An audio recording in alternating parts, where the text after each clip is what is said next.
Bonjour tout le monde, j'espère que vous allez bien. Alors, je suis de retour avec une nouvelle conversation en français avec une invitée et c'est non seulement, bien sûr, une occasion pour vous de pratiquer la compréhension de l'oral, mais aussi d'être inspiré par quelqu'un qui a de l'expérience dans l'apprentissage des langues. Cette semaine, c'est le tour d'une nouvelle amie à moi, Véronica, qui parle 4 langues couramment et je suis ravi de l'inviter sur la chaîne pour partager ses expériences, sa personnalité et ses conseils avec vous. Donc, profitez bien de la conversation. N'hésitez pas à activer les sous-titres en anglais ou en français. Oui, c'est tout, je crois. Profitez bien et c'est parti. Alors, merci beaucoup de m'avoir rejoint ici sur la plage à Bali, Véro. Ça me fait énormément de plaisir de te recevoir sur la chaîne. Est-ce que tu veux commencer par une petite présentation de toi, peut-être dans toutes les langues que tu parles, parce que ça, c'est une caractéristique de toi que je trouve super impressionnant. Alors, je te donne la parole. Salut, merci de me donner la parole. Me llamo Verónica, soy española, mais je suis née en Espagne, mais ma mère était française, alors je parlais de petite français et espagnol. Eu falo português, francês, inglês e espanhol fluentemente. The last thing is I'm working and living here in Bali, so I'm very happy because I work in my online business, in business of tourism and also the languages. And I'm here with my friend Alex. I'm very, very happy also that, this is the thing, and different languages. Yes, wow. Non mais c'est super cool de pouvoir faire ça et c'est en fait ce genre de choses qui me motive tous les jours dans mes ambitions de parler plus de langues dans le futur. Donc merci juste d'être là et d'être toi parce que juste en étant toi, tu m'inspires. Donc merci. Ok, ma première question c'est au sujet des langues justement. Et je voulais te demander qu'est-ce qui te plaît le plus dans le fait de pouvoir parler plusieurs langues? Quelle est la meilleure chose d'avoir cette capacité? En premier, de comprendre ce que ça me plaît, par exemple, c'est de me communiquer avec tout le monde. Et j'adore changer de conversation, par exemple avec Alex, on parle anglais et on parle français. Alors ça me permet de voir comment je peux évoluer dans mes langues et de me communiquer avec des différentes personnes. Pour moi, c'est un challenging des fois d'essayer de traduire pour les autres personnes qui ne comprennent pas. Et on est de différentes langues, de différentes cultures. Alors, the translation is really good sometimes, so I really love this kind of things. And then I have also the things that I can talk. Je peux parler, par exemple, avec des différentes personnes de différentes cultures. Et ça me permet d'avoir des amis partout. Et ça, c'est très beau. Ouais. J'adore. Ouais. Oui, on ressent tout de suite, très facilement, la sincérité dans tout ce que tu dis. Ça se voit dans ton langage corporel et dans le ton de ta voix. Ouais, ça se voit, ça s'entend.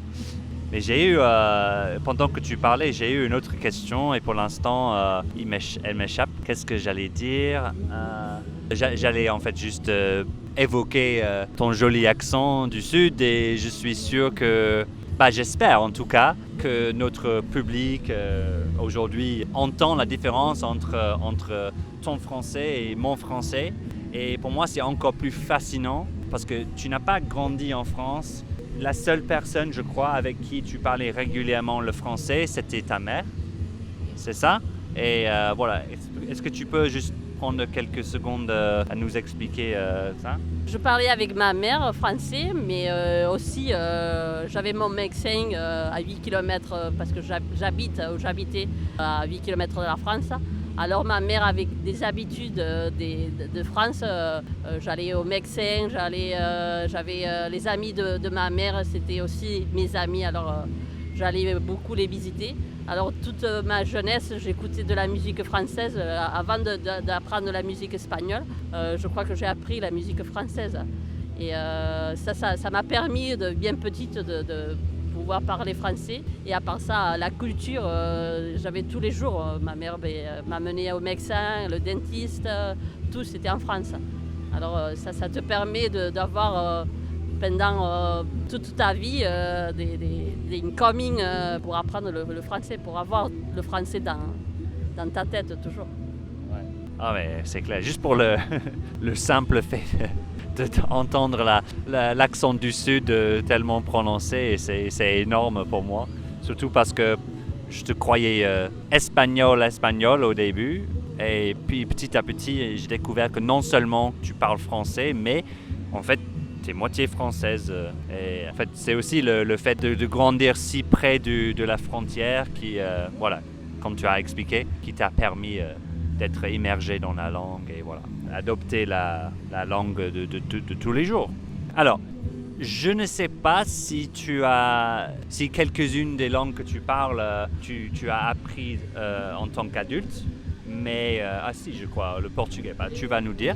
Cette expérience va sûrement te permettre d'avoir des conseils pour les gens qui sont en train d'apprendre les langues, mais plus précisément le français, parce que mon audience souhaite parler couramment le français.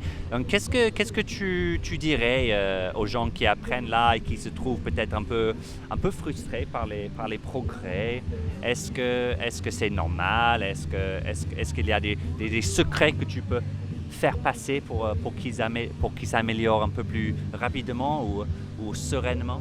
Qu'est-ce que tu en penses?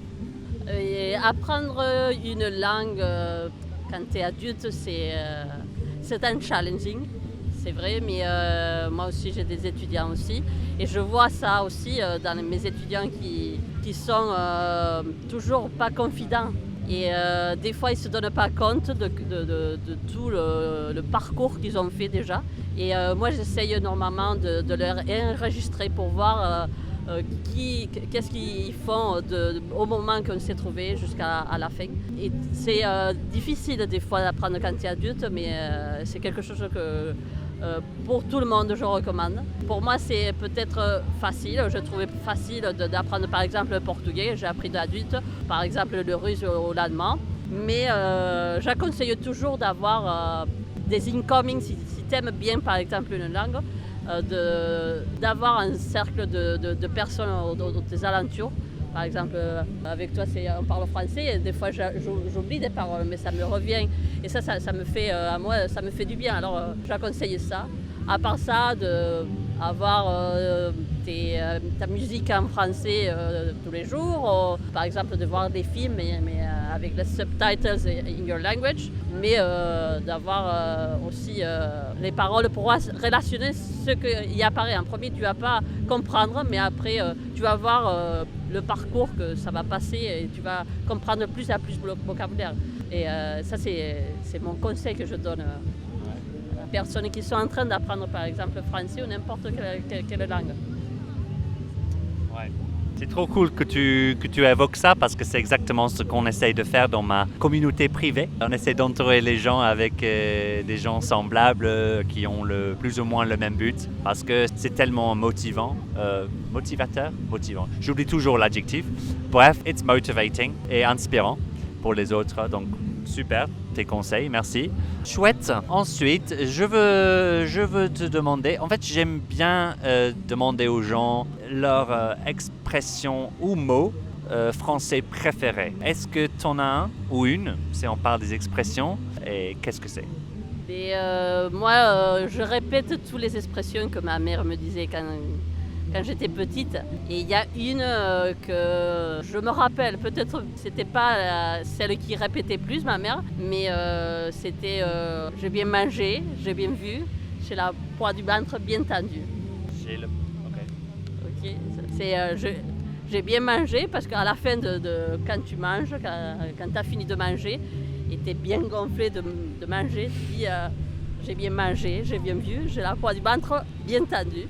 J'ai bien vu, t'as dit? Oui, ouais. J'ai la poids du ventre bien tendue. J'ai bien mangé, j'ai bien vu, j'ai le poids de ventre. J'ai la poids du ventre. J'ai le poids du ventre bien tendu. Bien tendu. Ou tendu dans son accent. Tendu. Ça c'est autre chose, tendu. Salut, salut, c'est Alex du futur. Alors, malheureusement, pendant le tournage de la vidéo, la mémoire de Véronica lui a joué des tours et elle s'est trompée dans l'expression. Et du coup, je suis là pour vous donner la bonne version de l'expression au nom de Véronica. Alors, l'expression, c'est « j'ai bien mangé, j'ai bien bu, j'ai la peau du ventre bien tendue ». Voilà, j'espère que ça éclaircit ce point important de la vidéo. Allez, on continue. Ah ouais, trop cool, d'accord. Non, je n'avais jamais entendu cette expression. Dites-nous tout le monde, ou peut-être des Français qui nous regardent aussi, parce que je sais qu'il y en a entre vous qui sont très curieux et qui regardent mes vidéos pour s'améliorer en anglais. Mais dites-nous dans les commentaires, est-ce que vous connaissiez déjà cette expression? Et quel est votre mot ou expression français préféré? J'aimerais bien l'apprendre, s'il vous plaît. Ok, super. Bon, je pense, avant de terminer, je voulais te demander si tu avais un dernier mot pour ceux qui nous regardent, qui pourrait les inspirer sur leur parcours, pour suivre leur apprentissage du français. Peut-être que oui, peut-être que non. Mais en premier, il faut toujours suivre tes rêves. Follow your dreams always. Et toujours faire ce que te demande ta énergie, ton corps. Et pas laisser, par exemple, si c'est ton dream, si c'est par exemple suivre et venir ici à Bali ou apprendre par exemple une langue, fais-le. Ne pense beaucoup, don't overthink. Il faut suivre toujours tes rêves, toujours. Ça va aller très bien si tu suis ce que l'énergie t'amène. Ok, bon, c'était très beau ça, ce dernier mot. Merci beaucoup de l'avoir partagé. On va s'arrêter là, tout le monde, mais merci énormément à toi, Véro, pour avoir accepté mon invitation. Ça m'a fait grand plaisir. Le plaisir, c'est moi. Je te remercie de m'avoir invité et de t'avoir rencontré à Komodo. Ça a été génial. Je continue à dire que les langues aussi m'apportent des personnes comme Alex et je suis très heureuse que tu as croisé, on s'est croisés par Komodo. Et merci pour m'aider, merci pour tes conseils, merci pour être toujours et pour avoir des belles conversations. Alors, je vous conseille toujours de suivre ce mec parce que je l'adore bien. Merci, c'est super, je suis rempli de joie et d'amour en ce moment-là. Avant de commencer à pleurer, je vais arrêter la vidéo. Mais n'hésitez pas aussi, s'il y en a d'entre vous qui sont en train d'apprendre l'espagnol, je vais mettre un lien vers les cours de Véro dans la description de la vidéo. N'hésitez pas, foncez si vous souhaitez travailler avec elle. Mais sinon, merci beaucoup d'avoir regardé, de nous avoir rejoints. Laissez un petit like s'il vous plaît en dessous de la vidéo. Et n'oubliez pas de nous dire quelles sont les expressions ou les mots français préférés que vous avez. J'ai hâte de les lire. C'est tout. Merci beaucoup et à la prochaine. Ciao, ciao.